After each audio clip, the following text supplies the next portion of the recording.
ദൈവത്തിൻ്റെ അതിപരിശുദ്ധമായ നാമം മഹത്വപ്പെടുമാറാകട്ടെ. G of goodness day Christian ചാനലിലേക്ക് എല്ലാവർക്കും യേശുക്രിസ്തുവിൻ്റെ നാമത്തിലുള്ള സ്നേഹവന്ദനത്തെ അറിയിക്കട്ടെ. എപ്പോഴും പറയാറുള്ളത് പോലെ തന്നെ ഈ ചാനൽ നിങ്ങൾ സബ്സ്ക്രൈബ് ചെയ്യുകയും മറ്റുള്ളവരിലേക്ക് അത് ഷെയർ ചെയ്യുകയും ചെയ്യുക. അനേകർക്ക് അത് ആശ്വാസവും അനുഗ്രഹമായി തീരട്ടെ. ഇന്ന് നാം ചിന്തിക്കുവാൻ പോകുന്ന ദൈവത്തിൻ്റെ വചനം മത്തായിയുടെ സുവിശേഷം 17-ാം അധ്യായത്തിൻ്റെ 21-ാമത്തെ വാക്യമാണ്. അതിൻ്റെ അവസാന ഭാഗം, നിങ്ങൾക്ക് ഒന്നും അസാധ്യമാകുകയില്ല, എങ്കിലും പ്രാർത്ഥനയാലും ഉപവാസത്താലും അല്ലാതെ ഈ ജാതി നീങ്ങിപ്പോയില്ലെന്ന് ഞാൻ സത്യമായിട്ട് നിങ്ങളോട് പറയുന്നു. യേശു കർത്താവ് ശിഷ്യന്മാരോട് പറയുന്ന ഒരു കാര്യമാണ്. ശിഷ്യന്മാർ രഹസ്യമായിട്ടൊരു ചോദ്യം കർത്താവിനോട് ചോദിച്ചു. ആ സമയത്താണ് കർത്താവ് പറയുന്നത്, നിങ്ങൾക്കൊന്നും അസാധ്യമാകുകയില്ല. നിങ്ങൾക്കൊരു ചെറിയ വിശ്വാസം, കടുകുമണിയോളം വിശ്വാസം ഉണ്ടെങ്കിൽ മലയോട് മാറിപ്പോയി കടൽ വീഴാൻ പറഞ്ഞ കടൽ വീഴും. പക്ഷേ എങ്കിലും ഉപവാസത്താലും പ്രാർത്ഥനയാലും അല്ലാതെ ചില ജാതികൾ നീങ്ങിപ്പോവുകയില്ല.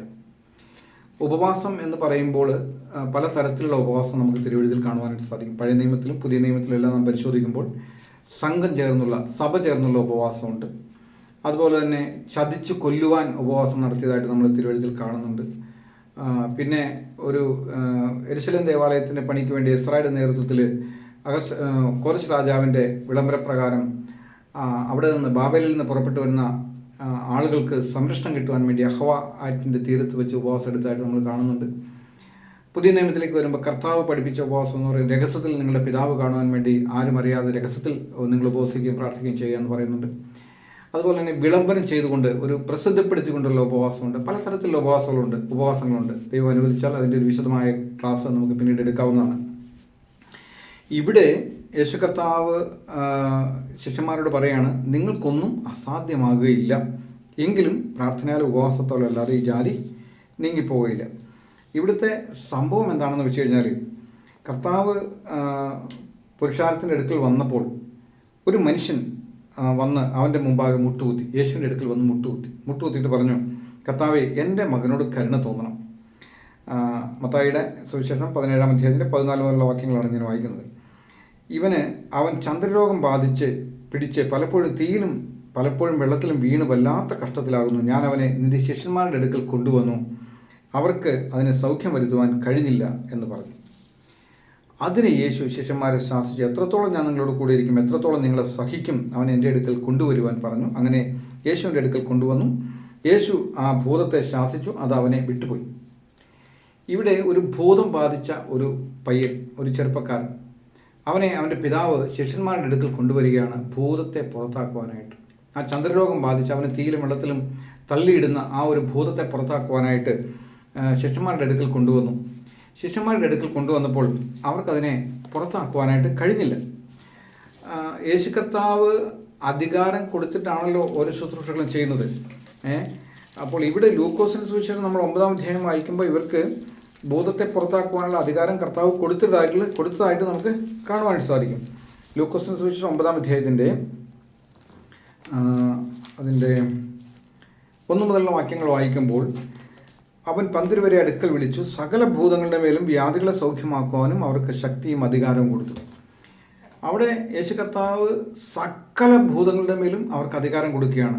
ഏതൊക്കെ ഭൂതമുണ്ടോ അതിനൊക്കെ പുറത്താക്കുവാൻ തക്കോണം അവൻ അധികാരം. പല തരത്തിലുള്ള 100 കണക്കിന് 1000 കണക്കിന് കോടിക്കണക്കിന് ഭൂതങ്ങളുണ്ട്, അവരുടെ കൂട്ടങ്ങളുമുണ്ട്.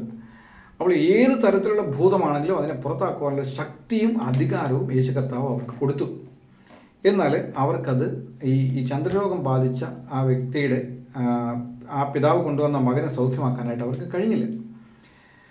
ഒരുപക്ഷെ ആദ്യം അത് പത്രോസിൻ്റെ അടുക്കലായിരിക്കാം വന്നിരിക്കുക, അല്ലെങ്കിൽ യോഹന്നാൻ്റെ അടുക്കലായിരിക്കും വന്നിരിക്കുക. പത്രോസ് യേശുക്രിസ്തുവിൻ്റെ നാമത്തിൽ ഭൂതം വിട്ടുപോകട്ടെ എന്നെല്ലാം പറഞ്ഞ് പ്രാർത്ഥിച്ചിട്ടുണ്ടാകും. പത്രോസിന് കഴിഞ്ഞില്ല, യോഹന്നാന് കഴിഞ്ഞില്ല, അന്ത്രയോസിന് കഴിഞ്ഞില്ല. അങ്ങനെ കർത്താവിൻ്റെ 12 ശിഷ്യന്മാരും മാറി മാറി ഭൂതത്തെ ശാസിച്ചുവെങ്കിലും ആർക്കും അതിനെ പുറത്താക്കുവാനായിട്ട് കഴിഞ്ഞില്ല. എന്നാൽ യേശു കർത്താവ് പറഞ്ഞ് അവൻ എൻ്റെ അടുക്കൽ കൊണ്ടുവരാനായിട്ട് പറഞ്ഞു. അങ്ങനെ യേശു കർത്താവിൻ്റെ അടുക്കൽ കൊണ്ടുവന്നപ്പോൾ യേശു കർത്താവ് ആ ഭൂതത്തെ ശാസിക്കുകയും ഭൂതം അവനെ വിട്ടുപോവുകയും ചെയ്തു. അപ്പോൾ ശിഷ്യന്മാർ കർത്താവിൻ്റെ അടുക്കൽ സ്വകാര്യമായിട്ട് ചോദിച്ചു, ഞങ്ങൾക്ക് അതിനെ പുറത്താക്കാൻ എന്തുകൊണ്ട് കഴിഞ്ഞില്ല, ഞങ്ങൾക്കതിനെ പുറത്താക്കി കൂടാത്തത് എന്ത് എന്ന് ചോദിച്ചു. അതിന് കർത്താവ് അതിൻ്റെ 20-ാമത്തെ വാക്യം, അവൻ അവരോട്, നിങ്ങളുടെ അല്പവിശ്വാസം നിമിത്തമത്രേ, നിങ്ങൾക്ക് കടുകുമണിയോളം വിശ്വാസമുണ്ടെങ്കിൽ ഈ മലയോട് ഇവിടെ നിന്ന് അങ്ങോട്ട് നീങ്ങുക എന്ന് പറഞ്ഞാൽ അത് നീങ്ങും, നിങ്ങൾക്കൊന്നും അസാധ്യമാകുകയില്ല എന്ന് പറഞ്ഞു. അപ്പോൾ ഭൂതത്തെ പുറത്താക്കാൻ കഴിയാതിരുന്നതിൻ്റെ കാരണം എന്ന് പറയുന്നത് വിശ്വാസത്തിൻ്റെ കുറവാണ്. തങ്ങളിൽ തന്നെ അവർ ആശ്രയിച്ച് കാണും. യേശുക്രിസ്തുവിൻ്റെ നാമത്തിലുള്ള ആ വിശ്വാസത്തിൻ്റെ കുറവ് കൊണ്ട് അവർക്കത് പുറത്താക്കാൻ കഴിയാതെ വന്നു കാണും.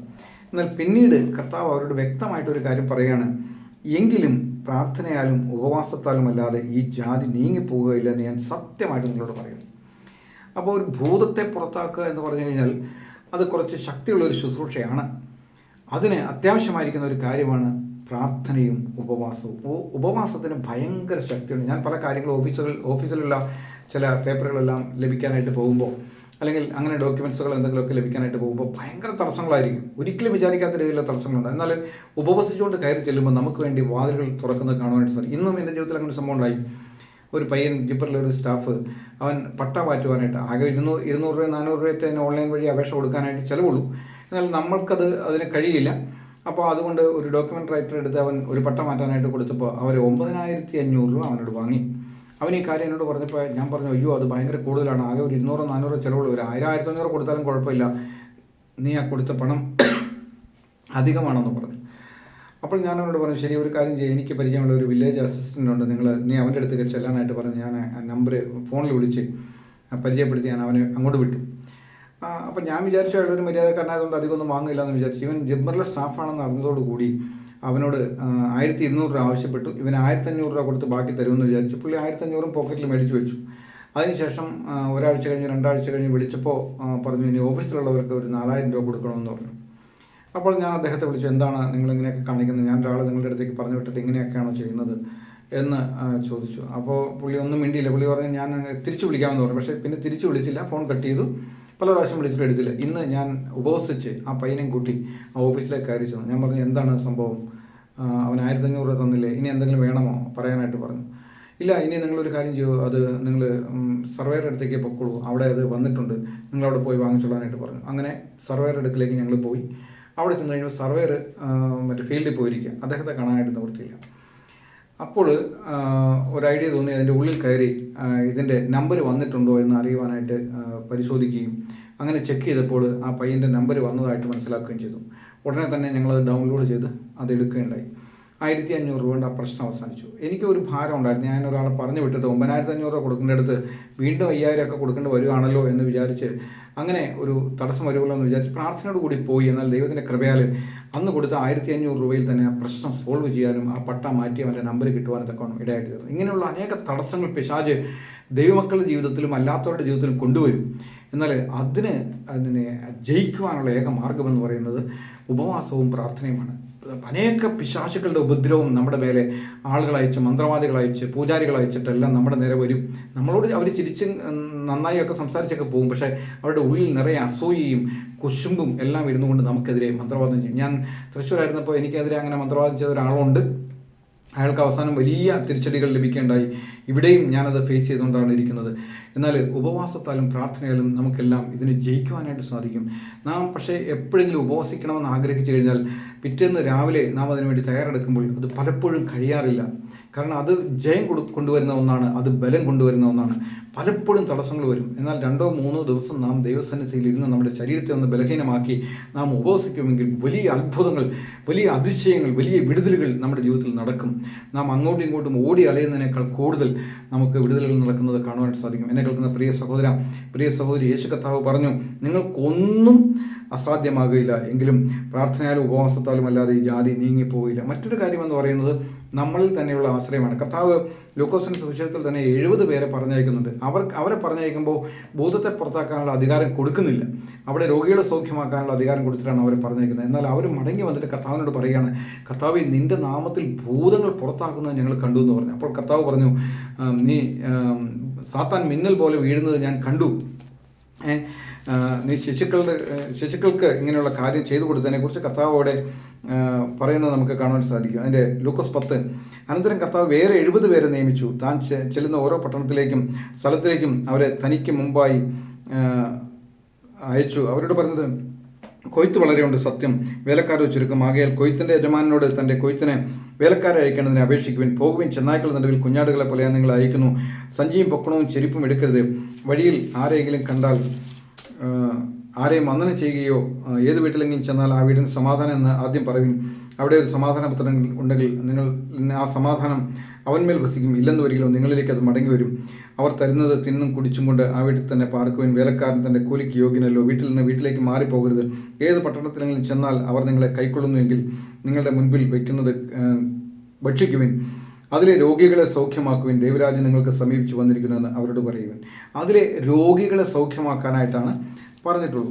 എന്നാൽ അവർ തിരിച്ചു വന്നിട്ട് അവരോട് പറയുകയാണ്, അതിൻ്റെ 17-ാമത്തെ വാക്യത്തിൽ, ആ 70 പേർ സന്തോഷത്തോടെ മടങ്ങി വന്നു. കർത്താവേ, നിന്റെ നാമത്തിൽ ഭൂതങ്ങളെ ഞങ്ങൾക്ക് കീഴടങ്ങുന്നു എന്ന് പറഞ്ഞു. ഇവിടെ 12 ശിഷ്യന്മാർക്ക് ഭൂതങ്ങളെ പുറത്താക്കുവാൻ അധികാരം കൊടുത്തിട്ട് അതിനെ പുറത്താക്കാൻ കഴിയാതിരുന്നു. എന്നാൽ 70 പേർക്ക് ഭൂതങ്ങളെ പുറത്താക്കാൻ അധികാരം കൊടുക്കാതിരുന്നിട്ട് അവർ മടങ്ങി വന്നിട്ട് പറയുകയാണ്, കർത്താവേ, നിന്റെ നാമത്തിൽ ഭൂതങ്ങൾ ഞങ്ങൾക്ക് കീഴടങ്ങുന്നു എന്ന് പറഞ്ഞു. അവൻ അവരോട്, സാത്താൻ മിന്നൽ പോലെ ആകാശത്ത് നിന്ന് വീഴുന്നത് ഞാൻ കണ്ടു. പാമ്പുകളെയും തേളുകളെയും ശത്രുവിൻ്റെ സകല ബലത്തെയും ചവിട്ടുവാൻ ഞാൻ നിങ്ങൾക്ക് അധികാരം തരുന്നു. ഒന്നും നിങ്ങൾക്ക് ഒരിക്കലും ദോഷം വരുത്തുകയില്ല. എങ്കിലും ഭൂതങ്ങൾ നിങ്ങൾക്ക് കീഴടങ്ങുന്നതിലല്ല, നിങ്ങളുടെ പേര് സ്വർഗ്ഗത്തിൽ എഴുതിയിരിക്കുന്നതിലത്രേ സന്തോഷിക്കുക. എന്നെ കേൾക്കുന്ന പ്രിയ സഹോദര, പ്രിയ സഹോദരി, നീ ആഴ്ചയിൽ അല്ലെങ്കിൽ ഒരു മാസത്തിൽ 1 പ്രാവശ്യമോ 2 പ്രാവശ്യമോ ഒന്ന് ഉപവാസം എടുക്കുന്ന നിൻ്റെ ജീവിതത്തിൽ വലിയ വിടുതലുകൾക്ക് അത് കാരണമായിട്ട് തീരും. പിശാച് കെട്ടുന്ന കെട്ടുകൾ ഉടയുവാൻ, അവൻ തടസ്സം ചെയ്യുന്ന നമ്മുടെ വഴികളിൽ അവൻ ചെയ്യുന്ന തടസ്സങ്ങൾ മാറിപ്പോകുവാൻ, നമുക്കെതിരെ ചെയ്യുന്ന മന്ത്രവാദങ്ങളും നമുക്കെതിരെ ചെയ്യുന്ന ബ്ലാക്ക് മാജിക്കുകളും എല്ലാം അഴിഞ്ഞു പോകുവാൻ, തിരികെ പോകുവാൻ എല്ലാം അത് കാരണമായിട്ട് തീരും. ഈ വചനങ്ങൾ നിങ്ങൾ കൂടുതലായിട്ട് ധ്യാനിക്കുക. ഉപവാസത്തെക്കുറിച്ച് നമുക്ക് വിശദമായൊരു ക്ലാസ് ദൈവം അനുവദിച്ചാൽ എടുക്കാം. കർത്താവ് വലിയവനാണ്, നമുക്കൊന്നും അസാധ്യമാകുകയില്ല. കാരണം അവനെ കൈക്കൊണ്ട് അവൻ്റെ നാമത്തിൽ വിശ്വസിക്കുന്ന ഏവർക്കും ദൈവമക്കളാകുവാൻ അവന് അധികാരം നൽകിയിരുന്നു. നാം ദൈവത്തിൻ്റെ മക്കളാണ്. യേശുക്രിസ്തുവിൻ്റെ നാമത്തിൽ നടക്കാത്ത ഒരു കാര്യവുമില്ല. ഈ ലോകത്തിൽ യേശുക്രിസ്തുവിൻ്റെ നാമത്തെക്കാൾ വലിയ ഒരു നാമം വേറെ ഇല്ല. ആകാശത്തിൻ്റെ കീഴിൽ മനുഷ്യരുടെ ഇടയിൽ നൽകപ്പെട്ട വേറെ ഒരു നാമവുമില്ല. യേശുവിൻ്റെ നാമത്തിൽ ഭൂതങ്ങൾ കീഴടങ്ങും. യേശുക്രിസ്തുവിൻ്റെ നാമത്തിൽ മലകൾ മാറിപ്പോകും. സെരുബാബേലിന് മുമ്പിൽ നിൽക്കുന്ന മഹാപർവ്വതമേ, നീ സമഭൂമിയായിത്തീരും. ദൈവത്തിൻ്റെ പരിശുദ്ധാത്മാവിനാലും യേശുക്രിസ്തുവിൻ്റെ നാമത്തിനാലും വലിയ അത്ഭുതങ്ങളും വീര്യപ്പെടുത്തലുകളും ചെയ്യുവാൻ തക്കോണം ദൈവം നമ്മെ സഹായിക്കുന്നതാണ്. എന്നീ വചനങ്ങളാൽ ദൈവം നമ്മെ ഓരോരുത്തരെയും അനുഗ്രഹിക്കട്ടെ. നമുക്ക് പ്രാർത്ഥിക്കാം. ഞങ്ങളുടെ സ്വർഗീയ നല്ല പിതാവായ ദൈവമേ, നീ സർവശക്തിയുള്ള ദൈവമായതുകൊണ്ട് സ്തോത്രം. കർത്താവെ, അങ്ങേപ്പോലൊരു ദൈവം വേറെ ഈ ഭൂമുഖത്ത്, ഈ ഭൂലോകത്തിൽ ഇല്ലാത്തതുകൊണ്ട് ഞങ്ങൾ അങ്ങേ സ്തുതിക്കുന്നു.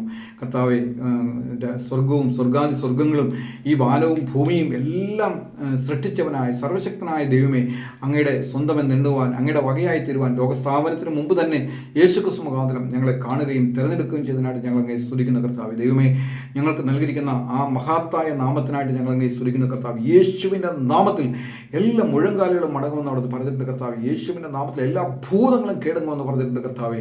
ഒന്നും നിങ്ങൾക്ക് അസാധ്യമാകില്ല എന്ന് പറഞ്ഞിട്ടുണ്ട് കർത്താവെ. അതുകൊണ്ട് യേശുക്രിസ്തുവിൻ്റെ നാമത്തിൽ കർത്താവെ, ഈ ചാനൽ സബ്സ്ക്രൈബ് ചെയ്തിരിക്കുന്ന, ഈ ചാനൽ കാണുന്ന, ഈ വീഡിയോ കാണുന്ന, അതുപോലെ കർത്താവെ, അടിയൻ്റെ കുടുംബത്തിൻ്റെയും ഈ ചാനൽ കേൾക്കുന്ന ഓരോരുത്തരുടെയും കുടുംബങ്ങളിൽ പിശാച് കെട്ടിയിരിക്കുന്ന കെട്ടുകൾ യേശുവിൻ്റെ നാമത്തിൽ അഴിയട്ടെ കർത്താവെ. The mighty name of Jesus. യേശുവിൻ്റെ നാമത്തിൽ ഞങ്ങൾ ജയമെടുക്കുകയാണ് കർത്താവെ. കുഞ്ഞുങ്ങൾക്ക് ലഭിക്കേണ്ട ജോലി തടസ്സപ്പെടുത്തുന്ന ആ പൈശാചിക ശക്തികളുടെ കോട്ടകൾ യേശുവിൻ്റെ നാമത്തിൽ ഇടിയട്ടെ കർത്താവെ. ലഭിക്കേണ്ടതായിട്ടുള്ള സർട്ടിഫിക്കറ്റുകൾ തടഞ്ഞു വെച്ചിരിക്കുന്ന ഓഫീസുകളിൽ യേശുക്രിസ്തുവിൻ്റെ നാമത്തിൽ ആ തടസ്സങ്ങൾ മാറിപ്പോകട്ടെ കർത്താവെ. The mighty name of Jesus. യേശുവിൻ്റെ നാമത്തിൽ അത്ഭുതങ്ങൾ നടക്കട്ടെ കർത്താവെ. യേശുവിൻ്റെ നാമത്തിൽ അതിശയങ്ങൾ നടക്കട്ടെ കർത്താവെ. അങ്ങയുടെ വീര്യപ്രവൃത്തികൾ ഈ നാളുകളിൽ വെളിപ്പെടുത്തട്ടെ കർത്താവെ. അവിടുന്ന് അങ്ങനെ ചെയ്തിരിക്കാൻ സ്തോത്രം, ചെയ്യുന്നതിനായിട്ട് സ്തോത്രം. മഹത്വം എടുത്താണ് എല്ലാം ഞങ്ങൾക്ക് വേണ്ടി ജീവരക്ഷിതാവും കർത്താവുമായ യേശുക്രിസ്തുവിൻ്റെ പരിശുദ്ധമായ നാമത്തിൽ തന്നെ. ആമേൻ.